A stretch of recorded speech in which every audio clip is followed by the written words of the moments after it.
Well, Gerald talked about waking up and not knowing what day it was, seeing the snow and realizing it was Sunday.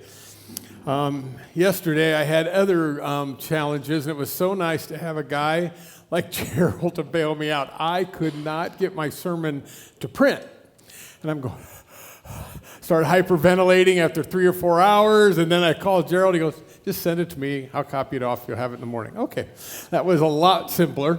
And Gary did send me a video, but it was a TikTok video of him and Kay dancing on the beach. And he said I wasn't supposed to share it, but he's not here to tell me that, so he'll have to live with it. All right.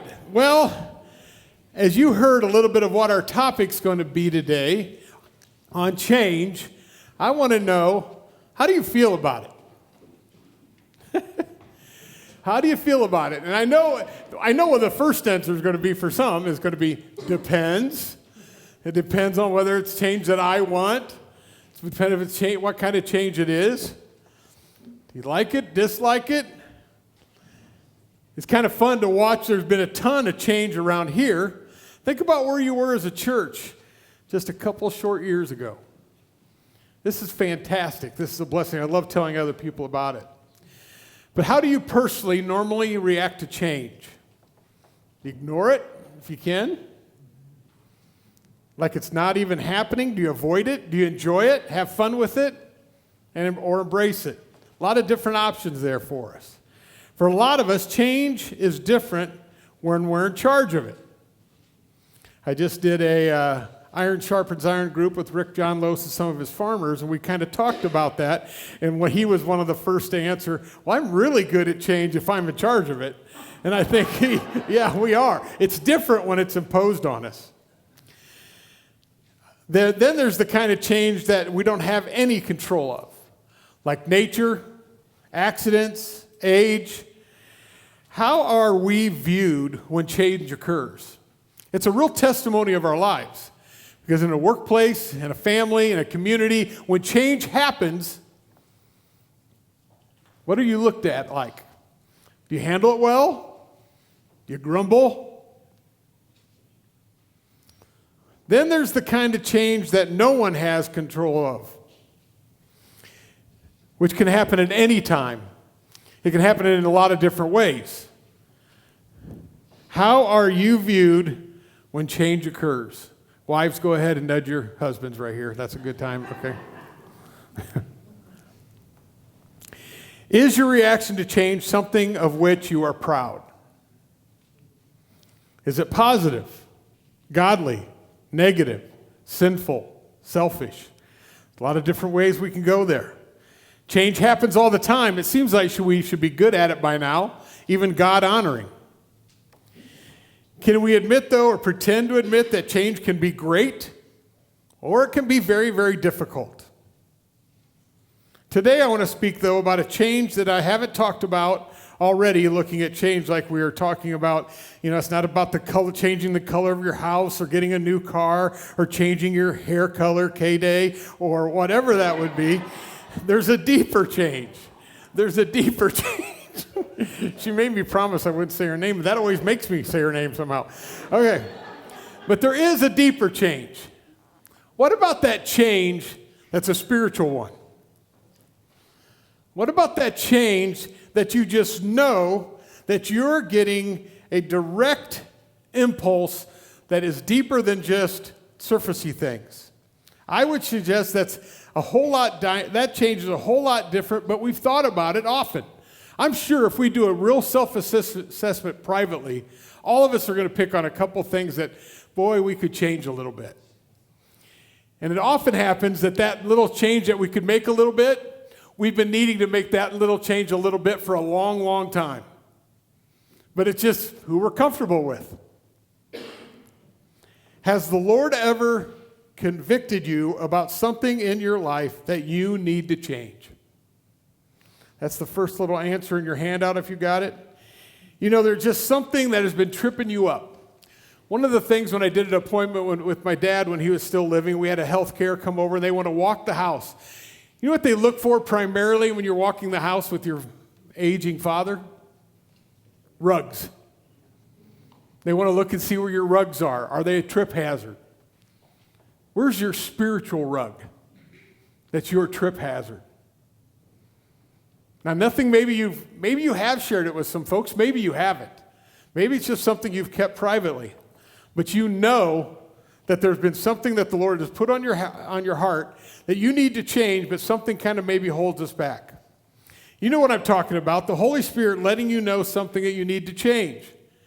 This is when change, because of God directing us, is to, and we know that we should and need to.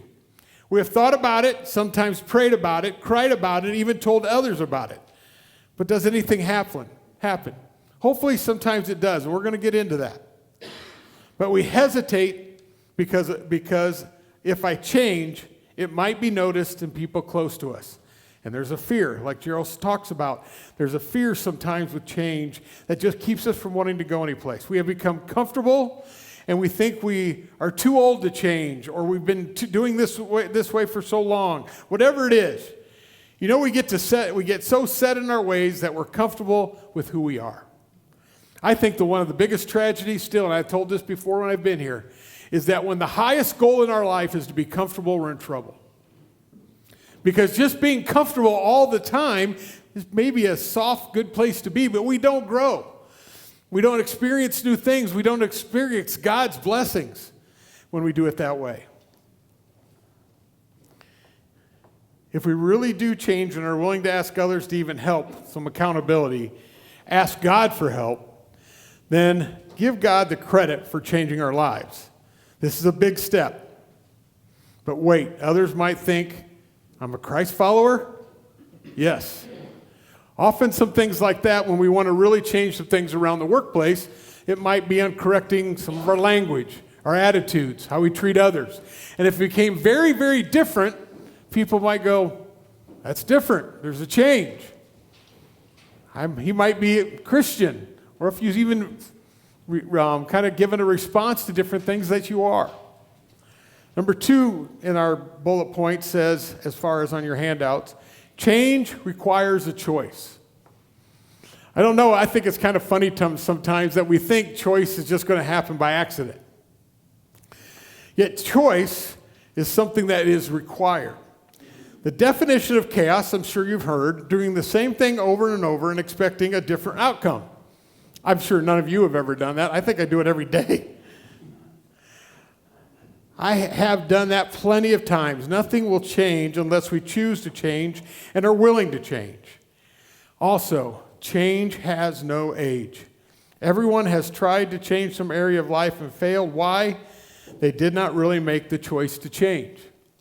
I've got to experience watching my brother as he's retired last June, and then I realized he doesn't really retire. He's now just doing all kinds of other things for schools. But I had to watch a choice that he says, okay, I'm going to do this differently, I'm going to do this differently, and I'm going to do this differently. And we and my other brother and my son get together for lunch now and then, and you could hear him verbalize that. Now, I'm not so sure a lot of the change didn't come from Lonnie helping him with that. So, we all kind of could do that. What's nice about having a companion to help us along with that. And by the way, I'm so happy Lonnie's here. She said if I do a good sermon, she brought me a bag of peanut brittle, and there is not enough to share. Okay, just want to get that out of the way. I just wanted to get that out of the way. So I want you to think about this, and as we pertain to our key verse for today from Ephesians 4:21 through 24. It says, when you heard about Christ and were taught in him in accordance with truth, that is, Jesus, you were taught with regard to your former way of life to put off the old self, which is being corrupted by its deceitful desires, to be made new in the attitude of your minds, to be made new in the attitude of your minds, and to put on your new self, created to be like God in true righteousness and holiness. We're going to come back and we'll read that again. But that is something different. That is different because it continues to just push forward and getting rid of our old selves and to be made new. Now, you might start thinking, okay, what does real change, what does this change look like? That is what someone might be watching us and observing during when we can also, knowing that change, like we said, can be really good, really fun, really great, but it can be very difficult. And sometimes when we're going through difficult change, that's when the camera's on us the brightest, our volume's up on our microphone the loudest. I'm experiencing a real interesting thing with a gal that helps me run one of the Iron Sharpens Iron for realtors in Fort Wayne. And she called me the day before Christmas a year ago and said, I have stage 4 cancer. She did some things to make sure that she got it off to a good start, but then she said, I've decided I'm just going to give it all to the Lord, and she's doing getting very little medical help. The last doctor appointment she had, the cancer's all gone. Now, I'm not up here a medical professional telling you to do any of those but I just know for her, it was a change she wanted to make because she had had cancer before and it tore her up. And this time she wanted to change how she was going to do things. And it was very obvious but very difficult. But I tell her all the time, your mic is turned up, the camera's on you because people are watching her every day for how she's handling this very difficult time. Again, have you ever been convicted by God to change? It's not enough to want to change. It's not enough to plan to change. It's not enough to say, I have a dream of changing. Dreams are worthless unless we wake up and act on them. You are not going to change. I am not going to change the spiritual defects in our lives until we choose to change. If I want to make a change, how will that happen? How am I going to be different next week, next month, in 6 months, a year from now? Are you going to be spiritually different? And be where the Lord wants you to be, where He wants me to be. It will take effort. Everything for the Lord that is important takes real effort to create this plan. Now, I hope you agree with that. Whether it's in your relationships, whether it's at work, whether it's with anything spiritually, for us to make an effort cannot be sometimes the easiest thing, but the effort means everything. How do you feel when your wife or your husband makes an effort? I always say that's one of the nicest things, even if I didn't enjoy it. It was great. She wanted to take me to this and go do that. Can you still elbowing your husband? Easy on that. Okay, all right. So, I've got a little 4-point plan that if you could really remember this, and it's also going to be in your handout there, but if God has shown us a place in our lives we need to change spiritually, here's what we need to do. Genuine desire, not a maybe, not a half effort. It's a genuine desire to make change. Now, you could be sitting here going, Lord's already put something on my mind, but I don't know if I'm at that desire point yet. Consider it. Next, genuine confession. Let the Lord know that you have failed and need Him to move forward. Ask for true forgiveness. Maybe not just from the Lord, maybe true forgiveness from others. Number 3, or C. Genuine change of mind. We cannot move forward without changing our mindset. Recognize that some of our own mindset does not work. What I love about this is something I love to do with The Edge. We talk about all the time when things happen around our workplace, because that's what we talk about, is taking our faith to work. When it happens around our workplace, often we think in a business mind. That's where we go right away. We think about how is this going to affect business, bottom line, relationships. We think of all these things. But what if our first thought, the mindset change that we have, our first thought is a spiritual thought? Somebody came into work this day. Rick comes into work, and he's not his normal jovial self. He seems kind of odd, maybe being a jerk. Now, I will say he is that now and then, but let's just say that's happening. It's not his normal self. I have a choice. I can right away go, okay, this isn't going to be a fun day. I can go, well, I could try to find ways to avoid him, whatever it might be. But what if I say, Rick, you just don't seem to be yourself today. There's something going on. I'm here if you want to talk. Can I pray for you? Any of those kinds of things, all of a sudden might be something just what he needs. But you know what? It might also be exactly what you need. It might be the exact right response to start helping you create this spiritual mindset that is what trumps everything else. Who cares for a second about what the bottom line is or what other relationships might have? What if our first mindset is that of the Lord? D, genuine implementation. You can think about all the stuff that we just talked about. If you do all those things, but do not develop a plan to implement, it will not work. Remember the definition of chaos? Doing the same things over and over again and expecting different results. But if we say, I'm really going to work on a plan. I'm going to share it with somebody I know that will be loving and give me accountability. I want to make sure that I have some ideas, some different things that I could try, which I'm going to share with you at the end. But there's just a lot that can happen there. So again, remember, it won't happen accidentally. It won't happen automatically. We're not just going to get healthy doing anything other than really making a plan. A lot of times we think we are waiting on God to change us. We are not waiting on God. God is waiting on us.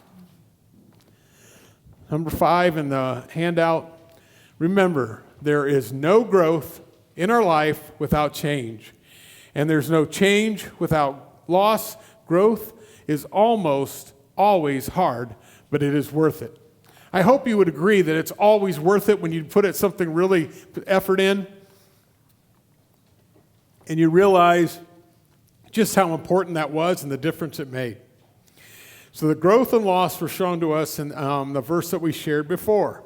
And we talked about, since you have heard from Jesus, you learned the truth, and we need to get rid of our sinful nature. We need to put on our former way of life that has corrupted us with the lusts and deception.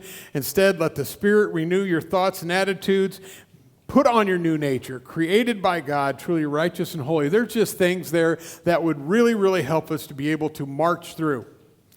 So, there is growth in life during change, and there is no change without loss.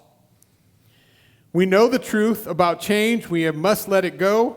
We must let go of the old stuff. We have to throw it off, because if we don't, it's our goal. I don't know always, but whenever I read the verse, as a dog returns to its vomit, sometimes I think of that same way about how we return to our same old ways, even though we knew they weren't that good. But we just tend to go back there because it's what we know. I talked to a gentleman several times in and out of prison, and I said, why do you end up back there so often? And he goes, you know what? Got a clean bed. I get 3 meals a day. And I know what to expect. So he finds ways to get himself back in jail. I think he just feels more comfortable there. He has spent a lot of time there. But sometimes in our own lives, we send ourselves back to prison. Just because we know what it is, it's simple, and there's not a lot of complication. In Philippians 2:12 through 14, continue, therefore, dear friends, as you have always obeyed, not only in my presence, but now much more in my absence. Continue to work out your salvation with fear and trembling. For it is God who works in you to will and to act in order to fulfill his good purpose. How important is that? And it actually goes on after that in some other verses. Forgetting what is behind and straining forward to what is ahead, I press on toward the goal. So, what if that fear comes in and I'm afraid to change what is needed? I am comfortable. Do not be afraid of the change that could happen. Be more afraid that you'll miss out on what God has best for us. He knows and wants what's best for us, but sometimes we're kind of our own worst enemy. Be afraid that we could go our entire life and never see truly God's purpose. That's what we should be afraid of. What kind of real change would mean in your workplace, your family, your community, and your church? It's a couple more verses. Romans 12:2. Do not be conformed to the pattern of this world, but be transformed by the renewing of your mind. Change to a new mindset. Change yourself to a new mindset. And then you might think, okay, what demeanor do I have to be in to take that? Is this something I need to be strong and vigorous, or is it something I should be more humble about? I found this, and I just had to add it on at the end. Matthew 18:1 through 6. At that time, the disciples came to Jesus and asked, who then is the greatest in the kingdom of heaven? He called a little child to him and placed the child among them. And he said, "Truly I tell you, unless you change and become like children, you will never enter the kingdom of God. Therefore, whoever takes the lowly position of a child is the greatest in the kingdom of heaven. And whoever welcomes such a child in my name welcomes me." Folks, that position of our heart, of knowing that we need to be in a place where we can really, really surrender ourselves to the Lord and be in a place where we could say, okay, I know I can't just strong arm this. I can't power through. I can't do all of those things or any of those things that I might want to do. And I really need to take the mindset of a child in a lowly position to say, Lord, my hands are open. I'm grabbing onto nothing. I need to change some areas of my life. Will you please love me and help me make that through? And realize too, I found this not too long ago, that if you work with 10 men, if you're a man, you work with 10 other men, in the course of a year, if every one of them goes through a trauma, only 2 of them will ever talk about it. The other 8 won't. They keep it to themselves. Men like to do things alone. They like to show their manhood somehow there. Women, if you work with 10 other women and there's a trauma, 8 of them will tell everybody else and only 2 won't. Women are better at this than us. So men, we need to be a little more vulnerable and say, okay, I can't do this by my own. I need you, Lord, and I want you to help me. And I'm going to put myself in a lowly place where I know that you can help me. So what I wanted to do is just end with some challenges that in the last 2 years, I write a monthly challenge from people that I learned these from around my appointments, around different places that I meet with one-on-one with coffee or in small groups. And there's just some things that I've seen that have changed my life, because I'm not going to put it out as a challenge for you unless I'm trying to do it. It doesn't make me any more closer to being perfect than anybody else, and I'm not. But I just know that some of these things have helped. So, one of the things I started doing a few years back is reading a proverb a day. Very helpful. I also wrote out my own personal mission statement. Something I did in ministry when I was 22 years old, and now I'm 26, so it's only 4 years old.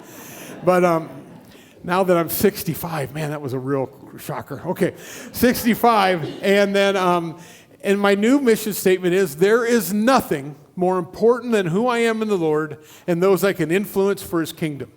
I have it on the visor of my car. I have it in right below my computer taped, and I have it in my notebook that I take into appointments. Because I want to be reminded of that. I don't want to get rabbit-holed and start chasing different things, because what I want to be about is this whole idea of there's nothing more important than who I am in the Lord, and helping other people to realize the same thing. If I can do even a little bit of that, it's great. So that mission statement is something that has become very important. I've done it now with a couple businesses, worked with their leadership teams, and they have found it very good. I've also changed something by praying every morning for every appointment I have that day, and then for the God's appointment that I don't know who and when it's going to happen. So if I look and I have 6 people, I take 3 minutes, I have a timer, and I pray 3 minutes for each one. After that, I say, Lord, I know there will be an appointment. I'll run into somebody that I didn't have planned, but I pray for that appointment. Sometimes I don't know the folks very well, and I'll be praying for them, and I just try to pray the best I can that the Lord's directing their lives. So again, another little change. Another little change is why in September of 2023, September 9th, I decided no more ESPN radio for me. All the time. That's all I ever listened to. It was dumb. Not that you're dumb if you listen to it. Okay, but it wasn't a good thing. So I just turned to Christian radio, and I have not touched my dial since. It has changed my life. Absolutely has changed my life. And because I'm older and Little House on the Prairie makes me cry, when I hear a certain song, it kind of brings me to tears. I love the song that talks about, if I could count my blessings, I couldn't count that high. Do we really realize that? Do we really think about that? Check Christian music. I I take every 6 months a spiritual renewal day of somewhere between 4 and 8 hours. And I go someplace and I'm with the Lord. I don't bring my phone. I don't bring my notebook. I bring my Bible. And I just try to say, Lord, this is yours. I try to go up to Pokagon, or I'll go to a park. Sometimes I go to Foster Park in Fort Wayne and just walk around and do that. I also have tried to make sure that I have an accountability partner, which I've had one since I was 22 years old. Same one. He's a little older than me, so I hope he doesn't die off before I get, where I need to get to. But those kinds of things are very important to me. I've shared everything with him to be praying for my marriage, my thought life, the way I go about work, anything like that, anything that's on our minds that we believe is important, we want to do that. There's several other things. Like I said, there's 25 of them. 24 of them, sorry. I would just look through them and say, okay, what does this look like? What does this feel like for you? And find one or two and go with it. There's no harm, no foul. If you doesn't like her, you don't feel like it's doing anything for you, you don't have to do it. But it's not something that'll take your whole day. There's several of those things that could just be a part of your day, and after you start doing them, they just seem to work. So again, I always thank you guys for letting me be here, and one of the things that Gary and Gerald wanted me to do is tell you a little bit about the breakfast. We have the Edge Challenge breakfast coming up on March 19th. It is a free breakfast, but I'm not going to bait and switch you here. We start out with the most important thing for me, as you hear about my mission statement, is that we inspire people in their faith. That's the number one thing. A handful of you went last time, and I hope that happened. The other thing is you will be informed about the Edge and what we do.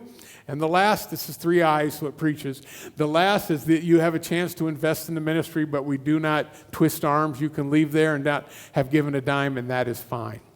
So that's the breakfast. If you want to sign up, they have a place for you to sign up in the back when you leave. Also, there is several of these challenges back there that you can grab. Grab one per family or one each, or you don't have to take one. That's totally up to you. But again, I want to thank you, and I'm just going to pray for you quickly. Lord, a simple prayer today. Please change our minds about how we need to look at change, especially in our relationship with you. In his name, amen.